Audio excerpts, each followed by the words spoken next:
በኩዴታ ራሱን የሾመው ህወሓት ድርድር ጠየቀ።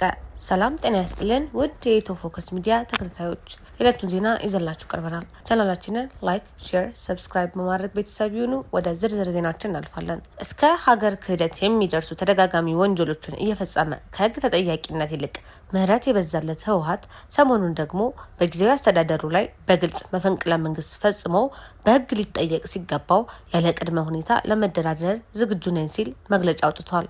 የፌዴራል መንግስት ህገ ወጥ በሚል ውድቅ ባደረገው ምርጫ የተመረጠውን የትግራይ ክልል ምክር ቤት ወደ ስራ የመለሰው ህዝባዊ ወያኔ ሓርነት ትግራይ ህወሓት ያለ ቅድመ ሁኔታ ለሚደረግ ድርድር ዝግጁ መሆኑን ገለጸ።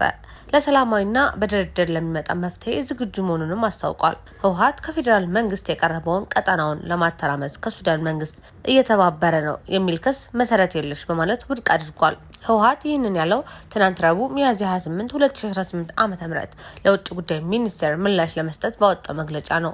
ሱዳን ከኢትዮጵያ ግዛት የተነሳ ድሮን በዋና ከተማዋ ካርቱም የሚገኘውን ዓለም አቀፍ አየር ማረፊያ እንዳጠቃ በመግለጽ ላቀረበችው ክስ ማክሰኞ ዕለት ምላሽ የሰጠው የውጭ ጉዳይ ሚኒስቴር የሀገሪቱ ጦር የህወሓት ቅጥረኛ ተዋጊዎችን እየተጠቀመ ነው በሚል ወንጅሎ ነበር። በሱዳን ጦርነት ውስጥ የህወሓት ቅጥረኛ ተዋጊዎችን በስፋት የመጠቀም ድርጊት መታየቱን የገለጸው የውጭ ጉዳይ ሚኒስቴር የሱዳን ጦር ለእነዚህ ቅጥረኛ ተዋጊዎች የመሳሪያና የገንዘብ ድጋፍ አቅርበዋል ብሎ ነበር።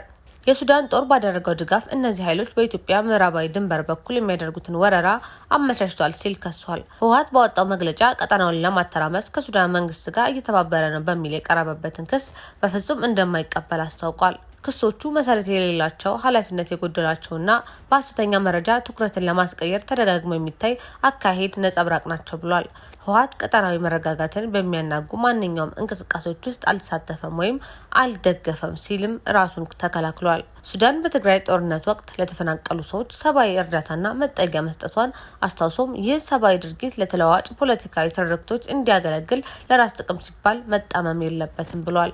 ከውጥረት መታቀብና ገንቢ ግንኙነት በቀጠናው አስፈላጊ የሆነበት ጊዜ መሆኑን የጠቀሰው መግለጫው እንዲህ አይነት ክሶች ውጥረትን እንደሚያቀጣጥሉ እንዲሁም ለተጠያቂነትና ለእውነተኛ የሰላም ጥረቶች ያለውን አስቸኳይ ፍላጎት እንደሚጋርዱ ገልጿል።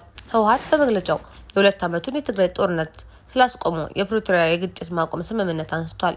የትግራይ ህዝብ የተፈናቀሉ ዜጎች በደህንነት በፍቃደኝነት እና በክብር ወደ መኖራቸው እንዲመለሱ ማድረግን ጨምሮ ስምምነቱ በሙሉ እና በታማኝነት እንዲተገበር በትዕግስት ሲጠብቅ መቆየቱን ገልጿል። በምዕራብ ትግራይ የሚገኙትን ጨምሮ ኃይሎቻችን የተፈናቃዮች መመለስ በሰላማዊ ደህንነቱ በተጠበቀና ስርዓት ባለው መልኩ እንዲካሄድ ለማድረግ ቁርጠኛ ናቸው ብሏል። ህወሓት አሁንም በሰላማዊና በድርድር ለሚመጣ መፍትሄ ዝግጁ መሆኑን ገልጿል። ህወሓት ይህንን ያለው የፕሪቶሪያ ስምምነት በፌዴራል መንግስት ፈርሷል የሚል ክስ አቅርቦ በፕሪቶሪያ ስምምነት አማካኝነት ውድቅ ሆኖ የቆየውን የትግራይ ክልል ምክር ቤት እንዲመለስ ባደረገ ማግስት ነው። ከ6 ዓመት በፊት በተደረገውና ፌዴራል መንግስት ህገወጥ ባለው ምርጫ የተቋቋመው ምክር ቤት ማክሰኞ ሚያዝያ 7 ቀን ባደረገው ስብሰባ የህወሓት ሊቀመንበር ዶክተር ደብረጽዮን ገብረ ሚካኤልን በትግራይ ክልል ፕሬዝዳንትነት ሾሟል። በክልሉ አዲስ ርዕሰ መስተዳድር የተሾመው የፌዴራል መንግስት በዚህ ወር መጀመሪያ ለ1 ዓመት ስልጣናቸውን ያራዘመላቸው ሌተናንት ጄኔራል ታደሰ ወረደ በመሪነት ስፍራቸው እንዳሉ ነው። ይህንን እርምጃ በተመለከተ እስካሁን ከፌዴራል መንግስት በኩል ምላሽ አልተሰጠም። የክልሉ ምክር ቤት ስብሰባ እያካሄደ በነበረበት ዕለት ግን ተዋጊ ጄት በመቀለ ከተማ ሲበር መታየቱን ነዋሪዎች ተናግረዋል።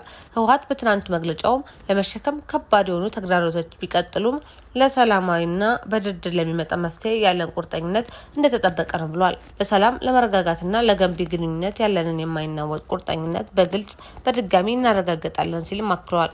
ያለ ቅድመ ሁኔታ ለሚደረግ ድርድር ዝግጁ መሆኑንም አስታውቋል። ዘላቂና ፍትሐዊ ሰላምን ለማረጋገጥ ያለምንም ቅድመ ሁኔታ ለሚካሄድ ተአማኒ አካታችና ውጤት ተኮር የንግግር ሂደት ውስጥ ለመሳተፍ ዝግጁ ነን ሲል አቋሙን ገልጿል።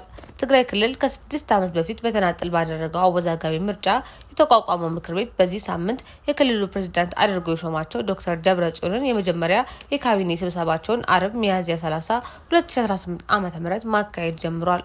ምክር ቤቱ ወደ ስራ እንዲመለስ ያደረገው ህዝባዊ ወያኔ ሓርነት ትግራይ ህወሓት ዛሬ ባወጣው መረጃ የትግራይ መንግስት ካቢኔ የመጀመሪያውን ስብሰባውን ማካሄዱን አስታውቋል።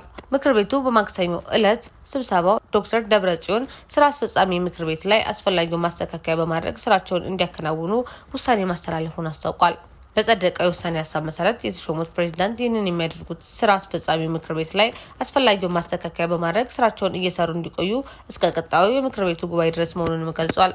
በህወሓት የፌስቡክ ገጽ ላይ የተጋሩ ምስሎች እንደሚያሳዩት በዚህ ስብሰባ ላይ የጊዜያዊ አስተዳደሩ ምክትል ፕሬዝዳንት የሆኑት አማኑኤል አሰፋን ጨምሮ በሌተናንት ጀነራል ታደሰ ካቢኔ አባላት የሆኑ ባለስልጣናት ተሳትፈዋል።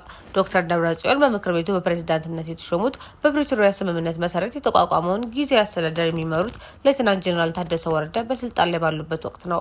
ፌዴራል መንግስት የ2 ዓመቱን ጦርነት ያስቆመውን የግጭት ማቆም ስምምነት አፍርሷል በማለት የሚከሰው ህወሓት በዚህ የተነሳ ጊዜያዊ አስተዳደሩንም መፍረሱ ይናገራል። የፌዴራል መንግስት እስካሁን ድረስ የህወሓት ውሳኔንም ሆነ የክልሉ ምክር ቤት ወደ ስራ መመለሱን በተመለከተ ይፋዊ አስተያየት አልሰጠም። በዚህ ወር መጀመሪያ በፌዴራል መንግስት የስልጣን ቆይታቸው በ1 ዓመት የተራዘመላቸው ፕሬዝዳንት ታደሰ በበኩላቸው ዛሬ አርብ ባወጡት መግለጫ ካቢኔው መሰብሰቡን ተቃውመዋል። ፕሬዝዳንት ታደሰ በጽህፈት ቤታቸው የፌስቡክ ገጽ ባወጣው መልእክታቸው ተመርጠናል የሚሉ አካላት ዛሬ በክልሉ ጊዜያዊ አስተዳደር የካቢኔ ስብሰባ አዳራሽ የካቢኔ ስብሰባ መጀመሪያቸውን ገልጸዋል።